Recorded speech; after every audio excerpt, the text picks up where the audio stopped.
We last left Corusnot during a period of initial settlement. Today, we transition into subsequent growth. Before we get back into our story where we depart today from the Force and into the minds of those yearning to separate themselves further, you'll see me changing out all the highways on the map.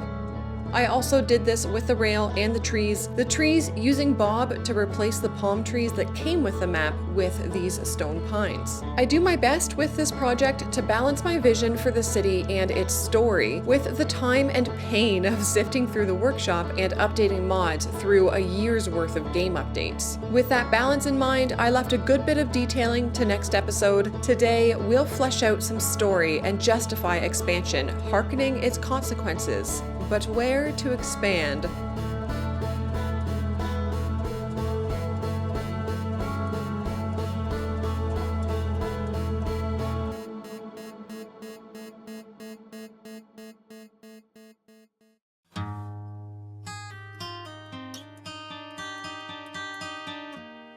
Where else but by this irreverent mountain range, beckoning to those original settlers that had brought with them the means to encourage those who hadn't to build new roadways and living quarters.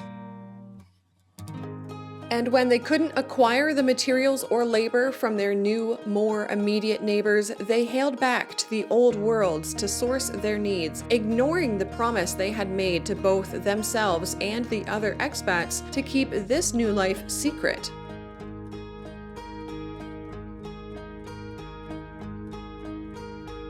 Many of these separatists, if you will, were inexperienced with the notion of having more means than others and hadn't yet matured to the repercussions that they could yield. And so word got out about this new landscape and it became the place to be. Many wanted the views available of both the mountains inland and the seas surrounding them, so varying heights of similar buildings sprung up. It was well and fine to want different things from your living space, greenery throughout the building for example, or eye-catching geometrical layouts, but one couldn't go unreasonably beyond conformity. That wouldn't be a proper sentiment to bring to their new utopia.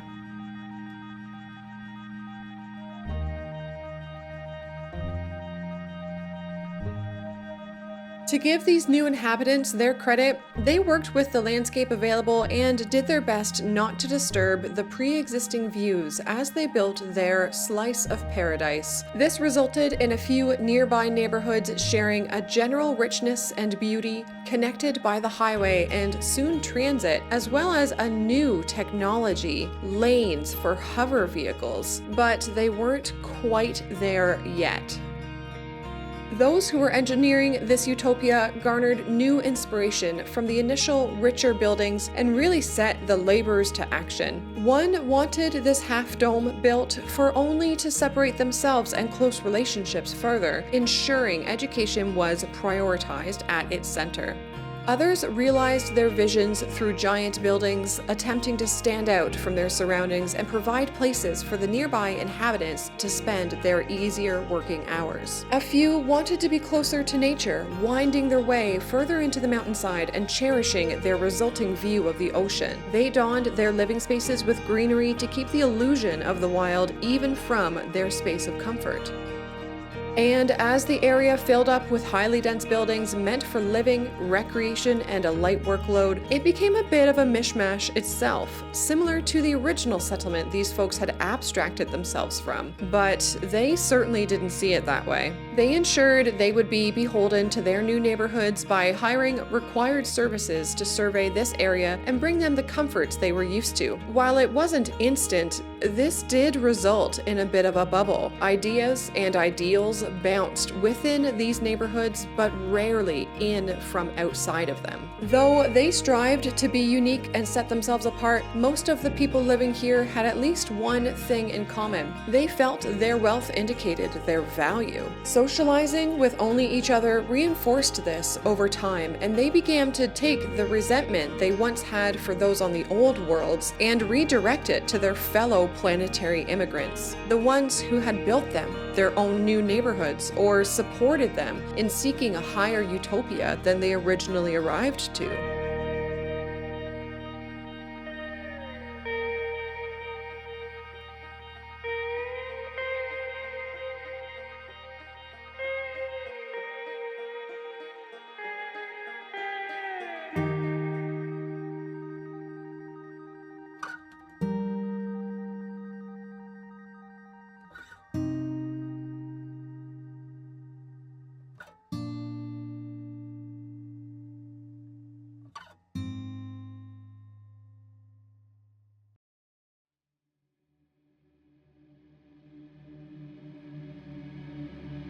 And while our unnamed Jedi looked on in passivity, it was decided that there should be some sort of governing force on this new world.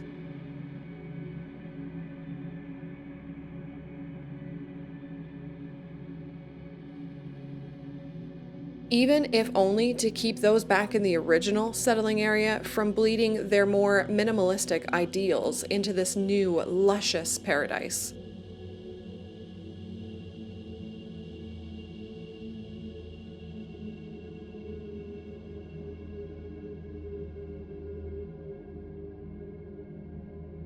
But of course, there were few spots on the councils or governing bodies, and surely only those who had come up with the idea of regulation could fill them. So they did.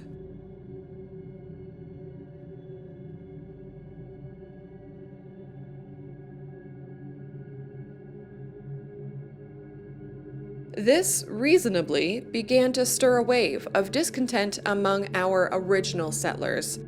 Well, those other than the true first immigrant who was keeping their distance, wanting none of the disturbances they were feeling.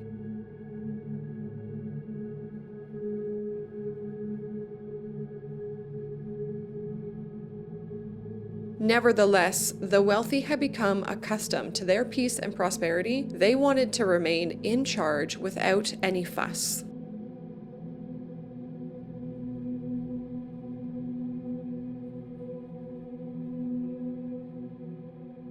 Then, an idea.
There were also additional services built into this regulatory area.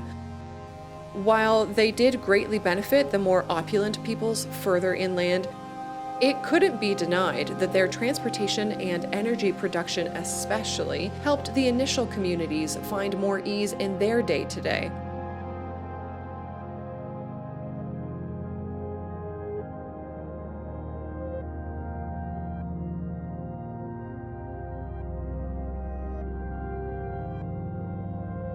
With this small olive branch extended, it was easy to infiltrate their populace and find those that resented the laborers and enablers that made the separation of the rich from the others possible and put them in positions of middling power. From there, it was only a matter of time until the true separation happened, and now it could all be blamed on the original community members that had taken these new regulatory jobs. They no longer wanted to be associated with those that they blamed for the initial divide, which wasn't the separatists themselves, but those they had paid a pittance to build their new districts and manors. Those who had found themselves surprisingly desperate on this new world and did what they had to in order to get back. Those who were just now, with the introduction of new services, feeling a hint of relief.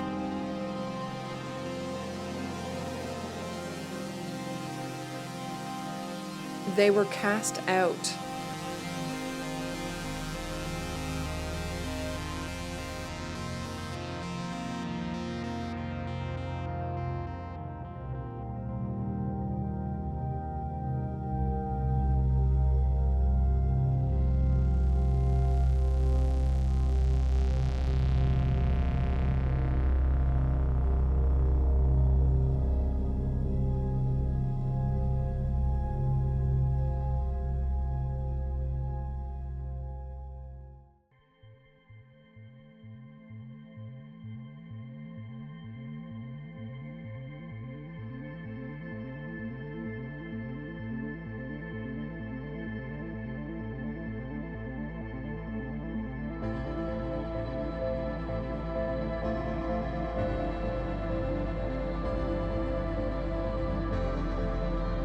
Without the resources they hoped for, these new outsiders did the best they could with the scraps they had. Their new community was close by, they couldn't travel far in their lowly state. By settling so close to the original landing site, they would prove to be a constant reminder of the conflicts that had already plagued this new world, all of which were felt through the Force by our initial protagonist, and still they did nothing.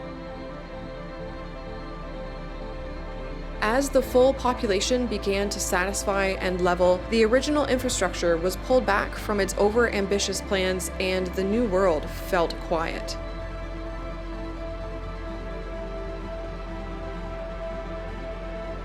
A counterfeit calm fell over the lands, but let's see what that signals in the next episode.